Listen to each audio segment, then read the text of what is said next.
नमस्कार दोस्तों, मैं हूं गीता, लेकर आई हूं अपना शो जासूस या जर्नलिस्ट। दोस्तों, होम लोन लेना तो आसान है लेकिन भरना उतना ही मुश्किल है।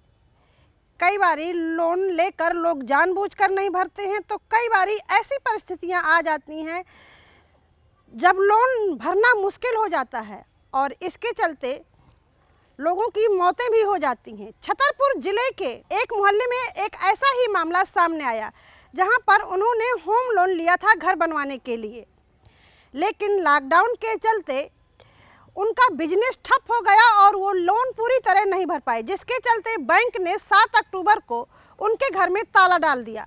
इस टेंशन के चलते मकान मालिक की 9 अक्टूबर की मौत हो गई, लेकिन आज तक उसकी 13वीं नहीं हुई क्योंकि बैंक ने ताला डाल दिया था घर में।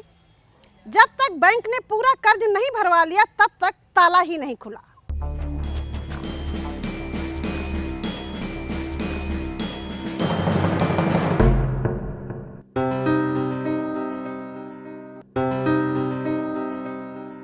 शिवम जैन ने बताया कि उन्होंने कई सालों पहले बैंक से 9 लाख रुपए का मकान बनवाने के लिए लोन लिया था। मकान उनके बाबा और बड़े भाई के नाम था। उन्होंने सोचा कि बिजनेस अच्छा चलता है क्योंकि उनका गल्ले का एक बड़ा व्यापार था और वो लोन चुका देंगे।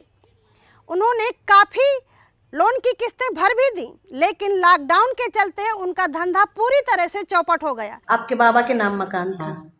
क्या नाम था बाबा का? चंद्रभान जैन और भैया के नाम संजय जैन। कितनी किस्तें नहीं भर पाए थे? ये 3-4 किस्तें में भर गए।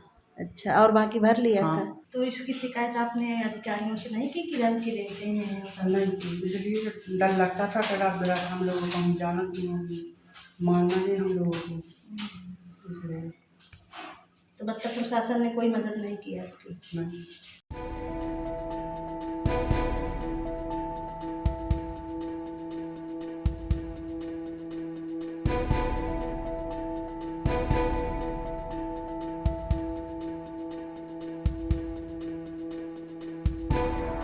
गुरमाला जैन शिवम की मां बताती हैं कि अगर उनकी बेटी और दामाद नहीं होते तो आज भी उनके घर में ताला पड़ा होता।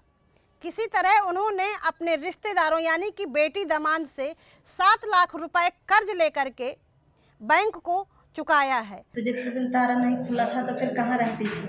दूसरों के मकान में आते, दूसरे के मकान में आते थे। न खाना न पीना, न लाइट न कुछ नहीं ऐसा। जिस बैंक से उन्होंने कर्ज लिया था उस बैंक का कहना है कि बैंक द्वारा जो लोन दिया गया था वो भरा जा चुका है और अब उनका ताला भी खुल गया है।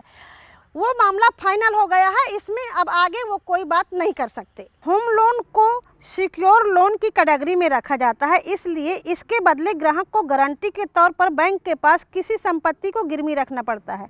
अगर ग्राहक लगातार 2 किस्त नहीं भर पाता तो बैंक सबसे पहले एक रिमाइंडर भेजता है। इसके बाद भी ग्राहक तीसरी किस्त भी भुगतान करने में असफल रहता है तो बैंक फिर से लोन चुकाने के लिए एक कानूनी नोटिस जारी करता है। अगर कानूनी नोटिस के बाद भी लोन नहीं चुकता है तो फिर बैंक ग्राहक को डिफाल्टर घोषित कर देता है। कर्ज देने वाले डिफाल्टर को बैंक 60 दिन का नोटिस जारी करता है। अगर फिर भी किस्त नहीं चुकाई जाती तो फिर संपत्ति की नीलामी और ताला डालने की प्रक्रिया भी शुरू हो जाती है। तो ये थी मेरी आज की जासूसी भरी कहानी। अगली बार फिर मिलूंगी किसी नए मुद्दे के साथ, तब तक के लिए दीजिए इजाजत। नमस्कार। खबर लहरिया, आपकी खबर आपकी भाषा।